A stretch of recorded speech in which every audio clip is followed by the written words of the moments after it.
again protect leadership, can again protect the company from media scrutiny, and they can put the blame on the software company who developed that software and protecting themselves from those bad impact of the media. Okay, so so these are some of the political things also that comes into play while doing certain kind of scripting or automation. Okay, now the two other things what we should kind of see on the people is that soft skills. So as I told, writing and presenting something is one of the most important thing. So as a fresher, we always think that okay, kind of like technical work is the best thing, but to be honest, even though technical work is the most interesting stuff and the core stuff, writing the soft skill is as equal important. Okay, this will bring you visibility to the leadership. The leadership will know that okay, this is one of the guy who is working on this alert. Okay, and so writing and documenting is actually one of the most important thing. And again, like we should also kind of attract talents to our team who, let's say, who are more who are more talented than us, because talent attracts talents, and this will overall kind of increase the bar of the team, that okay, they are highly specialized in kind of uh, protecting the organization from any kind of attack. Okay, so these are the kind of few specific component of the people, one of the core component of the SOC team, which is the people, and these are the few attributes that we need to kind of think about in respect to the people when we talk about it. Okay, so let's go to the next thing, which is what are the roles and duties. Okay, so let me just give me 1 second. In the meantime, guys, do you have any questions for the things that we discussed till now? Yeah, sir, I have a question, sir. Yes, yes, Sir, we were talking about this people and technology, like how technology helps the SOC team in order to in order to have investigation and all these kind of things. Sir, for example, can I say this SOAR as an example? When it comes to SOAR, it is an automated response that gives us the automated things.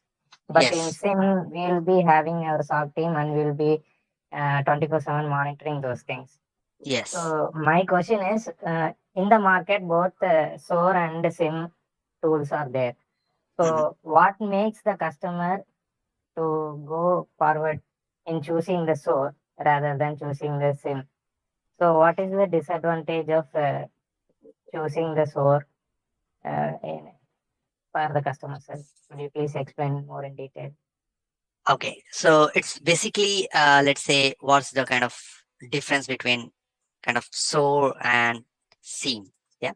So one of the core thing that decide like we should go with SOAR or SIM is basically the money that a company has to spend. So thing is that SOAR platform are kind of designed to kind of streamline or automate certain security operations and incident response capabilities. So one of the thing that normally I have seen people doing is like, let's say there's a phishing attack and we got an alert for that, let's say.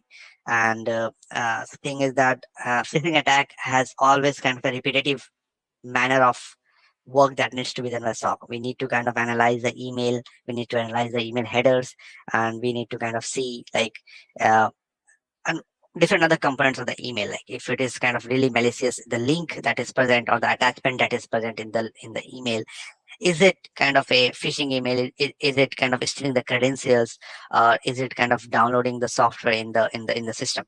Okay, so these are kind of repetitive action that we take whenever we kind of get a alert for a phishing email. So SOAR are the technology which actually helps in kind of, as you guys know, in automating those certain tasks. So you can make a workflow where you can specify that okay, if an alert comes like this, we what we do is like the SOAR, what will do there will be one module that is running for phishing email. It will uh, it will parse the email it will understand what all components are there. It will decide like if it is really malicious, based on the IP address from where it came in. It will trace the headers of that email. It will kind of go through the links or attachment. It will do a scanning, automated scanning of that, and then let us know the thing. Okay. So, and then again, there's SIM which kind of gives an alert on the network traffic and all. So one of the main reason which I can say is by which the any client decide if we should go with a SOAR or SIM. The first thing is the money, like how much money that client has to spend on. And the other thing is the exposure, like the clients should know, okay, these are the existing tool in the market. And they should know that, okay, to solve, they should be aware like, okay, what are the difficulty that my SOC team is kind of facing right now. And based on that, this would kind of go in the market, let's say attend the conferences, and kind of explore over there what are the tools right now in the market that can kind of, does it helps my SOC team in kind of addressing the top 5 problems. Okay, so these are the kind of basic parameters, I will say, that will kind of help and any client to kind of figure out if they would like to kind of implement a SOAR, or if are they just fine with kind of implementing a kind of a just a SIEM solution for their company. Okay. Thank you. Yeah. So in summary, thing is that SOAR emphasizes automation, orchestration, and incident response, process optimization. So there are a lot of functionality with SOAR bring, whereas SIEM focuses on log management, event correlation, and real-time monitoring of threat detection and compliance. So these two solutions often kind of what you say is complement each other. With SOAR leveraging the insights and alerts generated by the SIEM system to automate and orchestrate incident response activities. So whatever alert comes to us from the SIEM, we forward that to the SOAR. Okay. And in certain cases, one of the core thing of SOC people is also to kind of modify the SOAR components like the modules, and kind of like, let's say there's an email module. So what we do, we add certain more functionality from our end. If we come across, let's say for an example, there one of the things that we can also do, which I was kind of also working earlier, is that SOAR had an email module which I can recall, which was actually kind of taking the link which is present in the email. Okay, present in the email. And what it used to do, it is to go to that link, and then whatever software get downloaded, it used to kind of scan the website.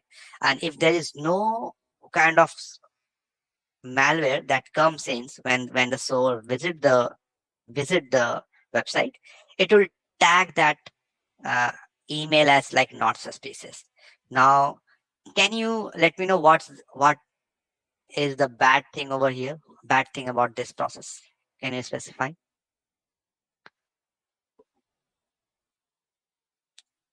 So I'll repeat the example. So an email. So SOAR platform is kind of analyzing an email. Email has a suspicious link mentioned on it. Okay. The SOAR visit that link in a sandbox environment. It visits the link, and then it sees that if visiting that link downloads any additional malware on the system, and if it is, then it does the automated analysis of that suspicious software that got downloaded, and then it tells that, okay, it is correct or not. Okay.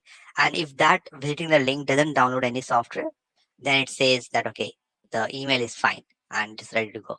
So can you say what's the catch over here, like what the thing that SOAR is missing?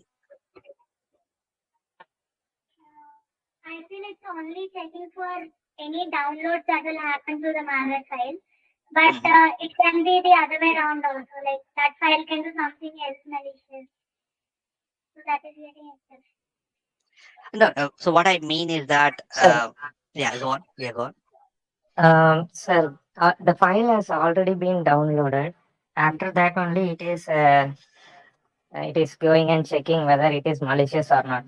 But the file has been already downloaded, right, in the device. No. So that's the thing. So I will repeat the Actually, scenario again. Yeah, go Yeah. on, go on. so I will Yeah, I will answer this question. So actually, what is happening is if we are clicking some link, it is not necessary there will be some attachment. What can be there? It can be a phishing web page. So where username will enter the username and password, and he will his credentials will go to the attacker. correct. So Yes. in that scenario, if there is no attachment, it is not necessary that there will be an attachment, but we have to look at other like this scenario, like it could be a phishing web page, so where attacker can get hold of the credentials, right?